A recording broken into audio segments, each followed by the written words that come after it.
एक कहावत आप लोगों ने सुनी होगी, बहुत पुरानी कहावत है। लोग कहते हैं शेर आया, और लोग डर भी जाते हैं कि हाँ शेर आया, लेकिन सच में शेर आता नहीं है। दूसरी बार भी यही होता है, लोग कहते हैं शेर आया और लोग डर जाते हैं। लगता है लोगों को हाँ शेर आया है, लेकिन दूसरी बार भी शेर नहीं आते हैं। लेकिन जब तीसरी बार चिल्लाते हैं कि शेर आया, लेकिन उस बार कोई नहीं डरता, क्योंकि लोग सोच रहे होते हैं कि इस बार भी मजाक किया जा रहा है हमारे साथ। लेकिन भाई साहब तीसरी बार सच में शेर आते हैं और लोगों को खा के निगल के चीर फाड़ के चले जाते हैं। ठीक इसी तरह का अपने भोजपुरी इंडस्ट्री में इस समय हो रहा है। पवन सिंह के गाने आते हैं, लोग कहते हैं बाप रे बाप भौकाल काट दिया, ये है वो है, चीड़ दिया फाड़ दिया, दिस है डैट है, और लोग मान भी लेते हैं। लेकिन जब गाना आता है तो फुसकी बम निकलता है वो। और वही चीज दूसरे बड़े कलाकार के साथ भी होते हैं। जब उनका गाना आता है तो लोग ऐसे ही चिल्लाते हैं, भाई साहब चीड़ दिया फाड़ दिया, भूकंप आ रहा है, तहलका आ रहा है, और उसको लेकर के लोग खूब हाइप मचाते हैं, खूब हल्ला मचाते हैं कि फलाना स्टार का गाना आ रहा है। लेकिन जब गाना आता है तो वो भी फुसकी बम निकल जाता है। बात तो सही है। लेकिन भाई साहब जब नीलकमल सिंह का गाना आता है लोग इसको सीरियस नहीं लेते हैं, जबकि ये वही शेर है जिनको आने से लोग सीरियस नहीं लेता। लेकिन जब ये शेर आता है तो लोगों को चीड़ के फाड़ के निकल जाते हैं।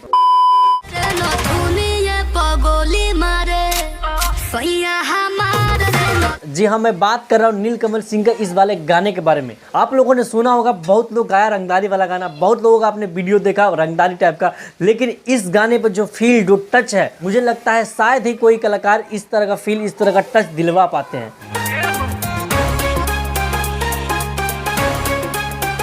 भाई साहब बहुत कम ऐसे लोग हैं जो नीलकमल सिंह के बारे में बात करते हैं, लेकिन ये बंदा ऐसा अकेला बंदा है जो हर हफ्ते 100 मिलियन देता है भोजपुरी इंडस्ट्री को। एक ऐसा ये कलाकार है जिनका गाना 100% अश्लील मुक्त होता है, और तब भी हर हफ्ते 100 मिलियन देता है भोजपुरी इंडस्ट्री को। यही नहीं, अभी और सुनिए। खैर इस गाने का खासियत आप लोग को बताए, इसका स्टोरी लाइन बताए तो कसम से बड़ा ही प्यारा, बड़ा ही इंटरेस्टिंग स्टोरी लाइन है। अच्छा भैया बात ऐसा है कि अपना जो नीलकमल सिंह भैया है बहुत बड़ा रंगदार है अपने शहर का। इसका गर्लफ्रेंड को कोई आता है टक्कर मार के चले जाते, तो भैया ये तो शहर का सबसे बड़ा गुंडा है, इसको कैसे बर्दाश्त होगा। तो ये फिर लेते हैं उनसे पंगा और भाई साहब सीधा गोली मार देते हैं।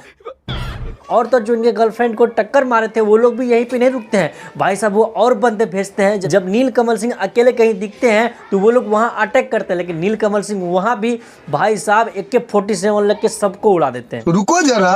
और ये वहीं पे खत्म नहीं होता, ये बात पंचायत में भी जाती है। वहां भी पंचायत में जाके नीलकमल सिंह कहते हैं हमारा गर्लफ्रेंड है, साला हम जिला का सबसे बड़ा रंगदार है, अगर हमारा गर्लफ्रेंड को कोई छिड़ेगा तो ठोक दिया जाएगा। भाई साहब सीधा वहीं पे भी उसको ठोक दिया जाता है। तो ये इसका मोटा मोटी स्टोरी लाइन है। मुझे नहीं लगता कि अपने भोजपुरी में इस तरह का इतना खतरनाक, इतना धांसू स्टोरी लाइन पे किसी ने भी काम किया होगा भोजपुरी गाने में।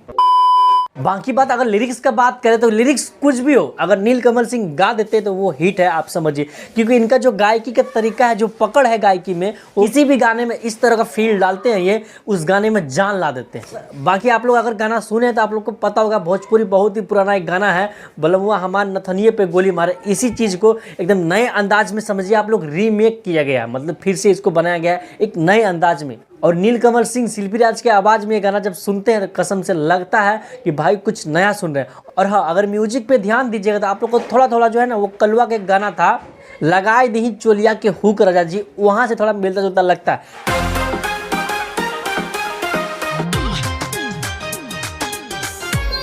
लेकिन उसमें नीलकमल सिंह का आवाज़ ऐड हुआ है तो भाई 4 चांद लग गया है इस गाने को।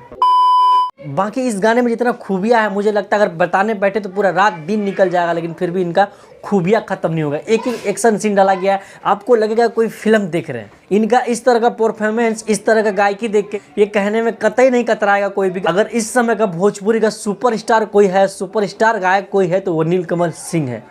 बाकी आप लोग का क्या राय है कमेंट बॉक्स में जरूर बताइएगा। और हाँ, अगर आप लोग को वीडियो अच्छा लगा है तो दूर दूर तक फैलाइए ताकि जन जन तक बात पहुंचे और आवाज़ पहुंचे। बाकी मिलते हैं फिर किसी ऐसी वीडियो, तब तक के लिए जय हिंद।